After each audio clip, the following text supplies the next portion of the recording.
Hola chicos, buenas tardes. El día de hoy, como hemos venido haciendo y siguiendo con la metodología que tenemos planteada, el día viernes les recuerdo que tenemos un resumen con la parte principalmente teórica de lo que nosotros desarrollamos durante la semana. Durante esta semana, lo que nosotros vimos fueron los temas de momento lineal, impulso y choques. Entonces, para arrancar con esto, les recuerdo que nosotros habíamos definido el momento lineal como, aunque se suene un poco redundante, como el momento que tiene una partícula cuando se está moviendo en línea recta. Y recordábamos que decíamos que el término de momento quizás era un poco difícil de explicar, ¿sí? Sin embargo, decíamos que era una cantidad vectorial que hacía referencia a cuánta masa y cuánta velocidad tenía un cuerpo. ¿Listo? Mm, digamos, esa sería como la parte más simple del concepto, ¿sí? También mencionábamos que aparte de un momento lineal, que como ya mencionamos, es el momento de un cuerpo que se mueve en línea recta, también tenemos un momento angular, que es el momento de un cuerpo cuando está girando. Entonces, lo que nosotros, o de dónde nace la definición, es de la ecuación de sumatoria de fuerzas igual a masa por aceleración. Y recordábamos que lo que hacíamos era unir el término de la masa con la velocidad y ese término de masa por velocidad es lo que nosotros llamamos momento lineal. ¿Listo? Es un término vectorial, ¿sí? Porque eh, recordemos que el momento va en la misma dirección de donde va la velocidad y es ¿y por qué es un vector? Porque nosotros estamos hablando de que de que importa en la dirección en que vaya, ¿sí? Porque nos habla, aparte de cuánta, digamos, cantidad de movimiento tiene, también nos está diciendo en qué dirección. Y ya veremos el por qué, que tiene que ver algo un poco con el impulso, con los choques, ¿sí? Que nos permiten a nosotros que hallar direcciones, ¿listo? Mencionábamos nosotros también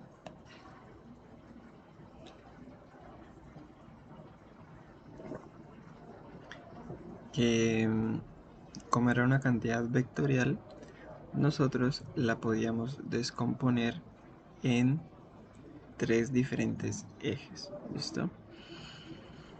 Entonces, bueno, dependiendo de los ejes en los que nosotros lo trabajemos.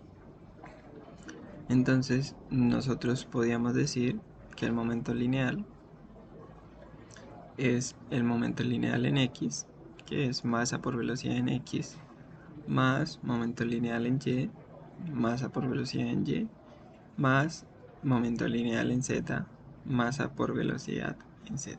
¿Listo? Dependiendo de lo que nosotros, donde nosotros ubiquemos nuestro eje coordenada, vamos a tener hacia dónde va a ser positivo o negativo nuestro momento.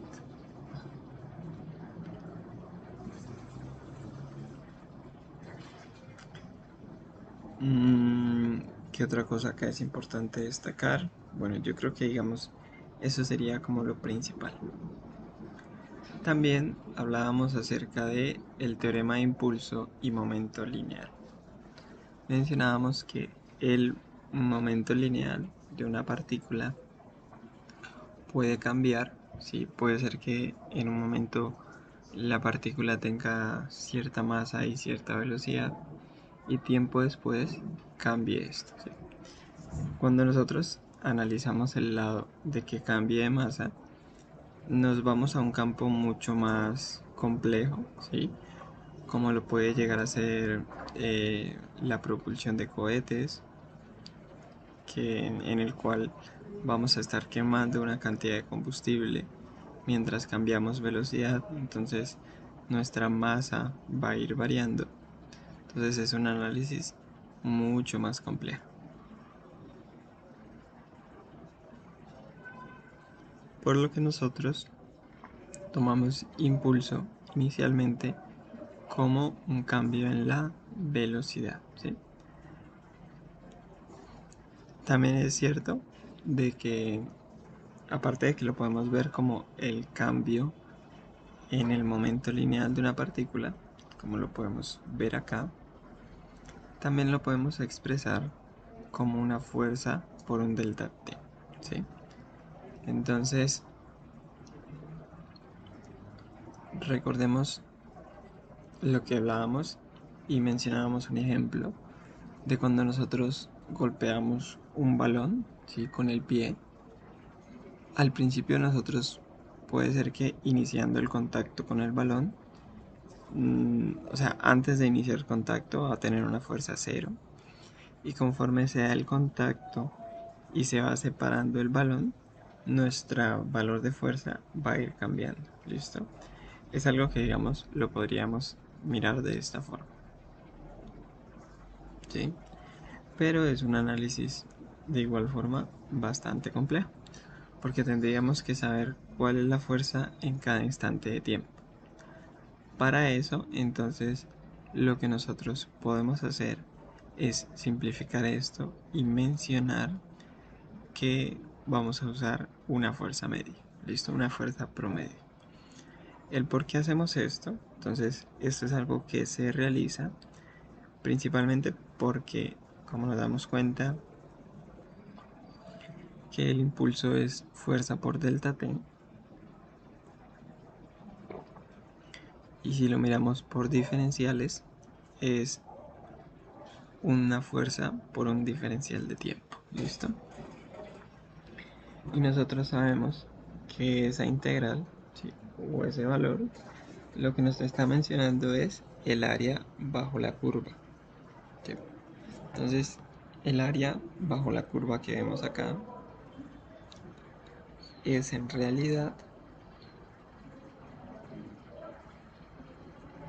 el valor de nuestro impulso. ¿Listo?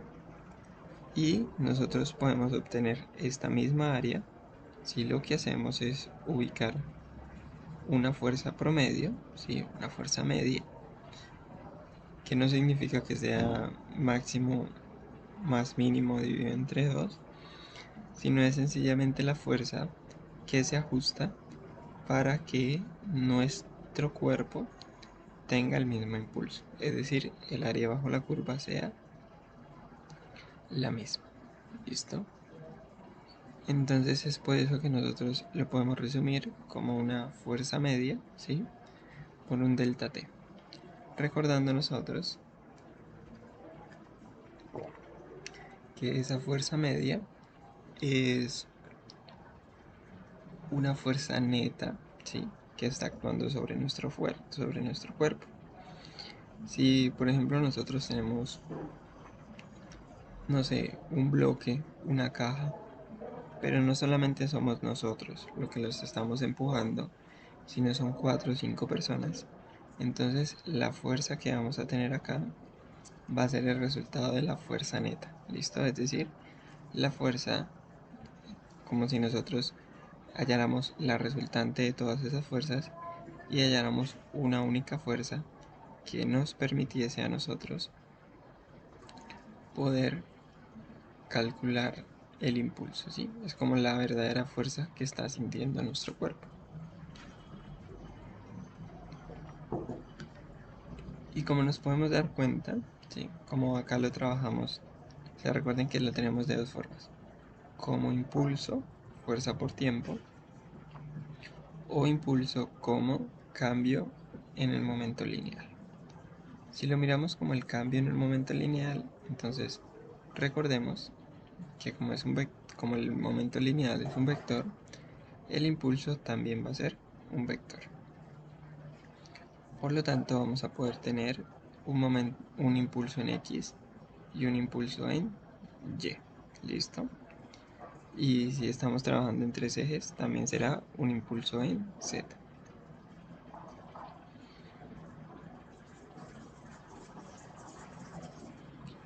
Ya entonces vamos a revisar cuáles son unas de las principales aplicaciones del concepto de momento lineal.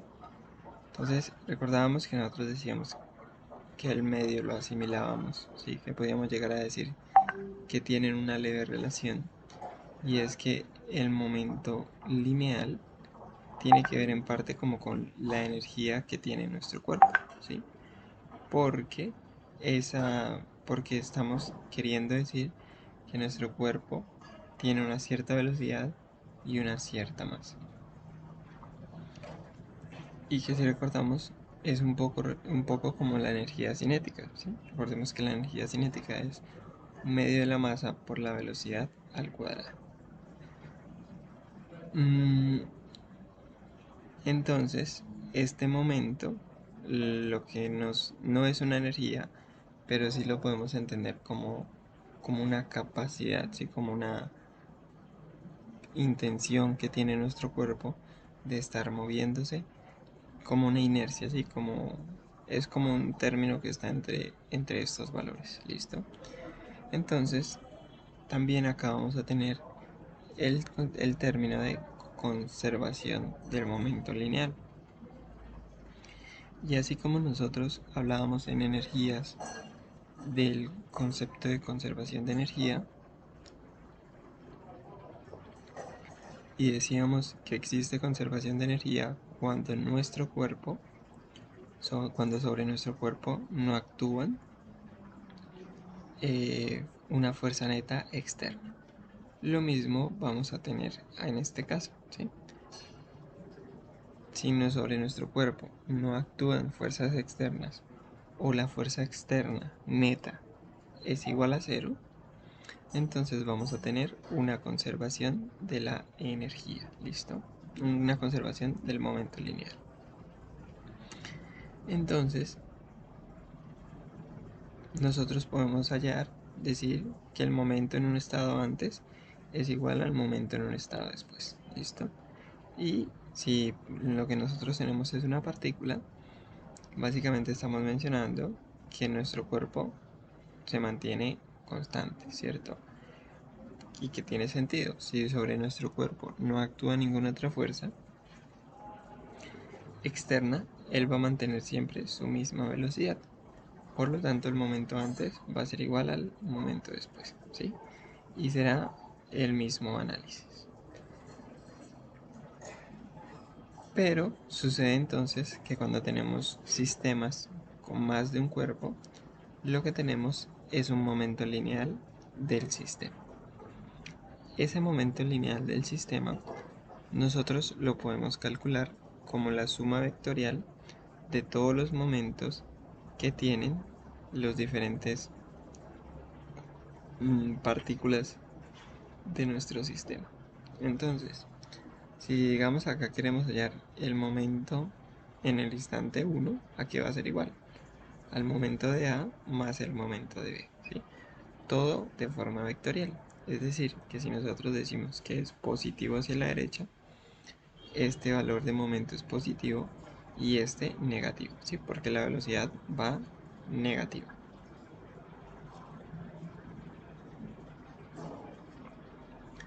Y entonces, cuando tenemos un conjunto de partículas, cuando tenemos un sistema, empezamos a hablar de lo que son los choques, ¿sí? Los choques, ¿qué son, chicos? Los choques son el contacto que tienen dos cuerpos, ¿sí? Y que va, debido a ese contacto, se va a ver afectado eh, el, el comportamiento, la velocidad y muchos otros datos, muchos otros valores como aceleración y otras cosas que tiene nuestro cuerpo. Entonces, mm, nosotros vamos a tener diferentes valores de choques, diferentes choques, listo.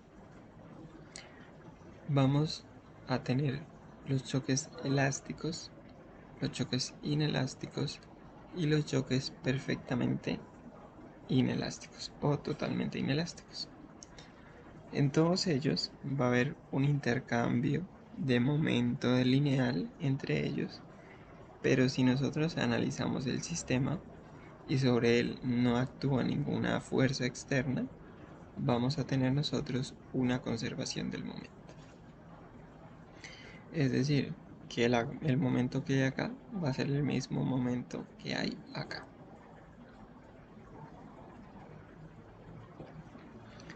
Listo. Entonces podemos nosotros iniciar mencionando los choques elásticos. Los choques elásticos son aquellos choques los cuales no tienen pérdida de energía cinética, ¿sí? Es decir, que durante el choque ellos mantienen la misma energía, la misma cantidad de momento lineal. ¿Listo? No son muy reales en la vida, ¿sí? En el día a día.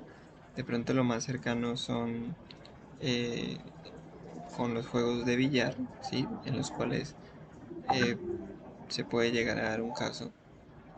Mientras que en los choques inelásticos, lo que nosotros vamos a tener es que parte de la energía se pierde, ¿sí? Se pierde por contacto, se pierde porque existe algún roce. Listo. Entonces vamos a tener una pérdida de la energía cinética. Sin embargo, vamos a tener que nuestro momento lineal sí se va a mantener constante. ¿Listo? Y vamos a tener un choque inelástico, el cual es cuando después de la colisión los dos cuerpos quedan unidos, ¿sí? Y por lo tanto tienen una misma velocidad final. También existe una conservación del momento lineal.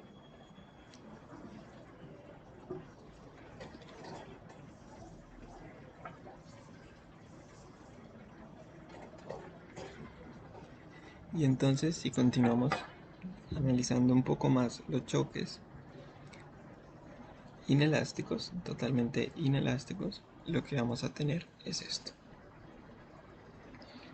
Dos cuerpos que tienen una respectiva dirección y que después del choque se va a mover hacia una sola dirección con una misma velocidad. ¿Listo?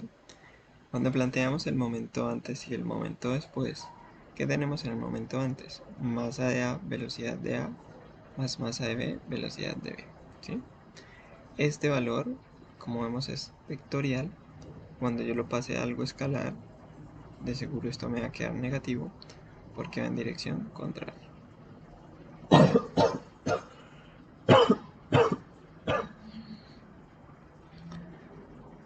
Y acá ya al final vamos a tener la suma de las masas porque se comportan como una sola a una cierta velocidad.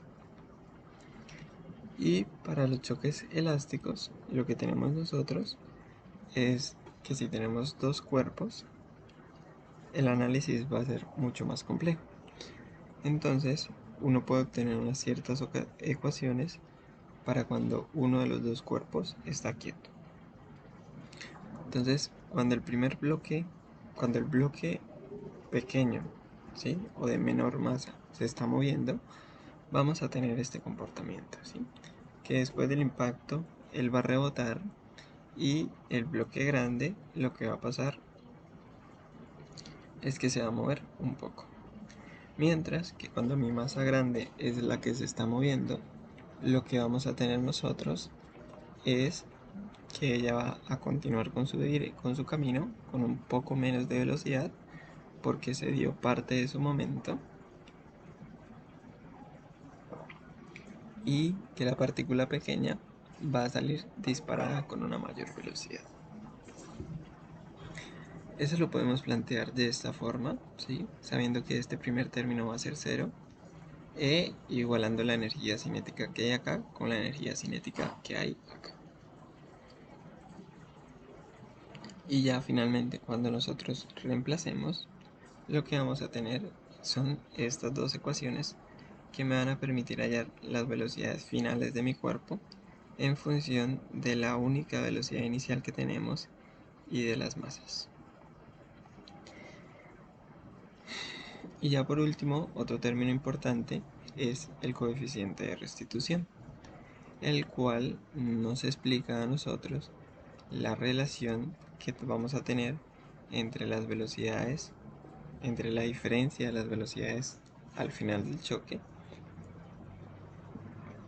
y la diferencia de las velocidades al inicio, antes del choque. Si este coeficiente de restitución es 1, nos vamos a dar cuenta que la parte de arriba, es decir, la parte después del choque, es igual a la parte inicial. Por lo tanto, no hubo ninguna pérdida de momento, no hubo ninguna pérdida de energía cinética, ¿sí? Perfectamente elástico. Si tenemos que es 0, es porque estas dos velocidades son iguales, es decir, que ambos cuerpos se mantienen como uno solo. Por lo tanto, estamos hablando de uno perfectamente inelástico. Y para finalizar, tenemos el choque inelástico, que es el cual se encuentra entre estos dos, ¿sí? Y el valor del coeficiente de restitución va a variar entre 0 y 1. Esto es una ecuación adicional que en muchos ejercicios nos mencionan, ¿sí?, el coeficiente de restitución, ¿sí?, o que no lo pida. ¿Listo? Entonces es una forma de hallarlo y de plantear choques y conservación del momento lineal cuando tenemos este fenómeno físico. ¿Listo, chicos? Ese es todo el tema para trabajar el día de hoy como resumen. Les recuerdo que ante cualquier duda que ustedes tengan, no la hagan por favor en los comentarios, que nosotros estaremos pendientes para ayudarlos. No siendo más, me despido. Les recuerdo que ahorita continúan nuestros compañeros para continuar haciendo el resumen, que se suscriban y que compartan estos videos, chicos. Hasta luego y espero que tengan un feliz fin de semana.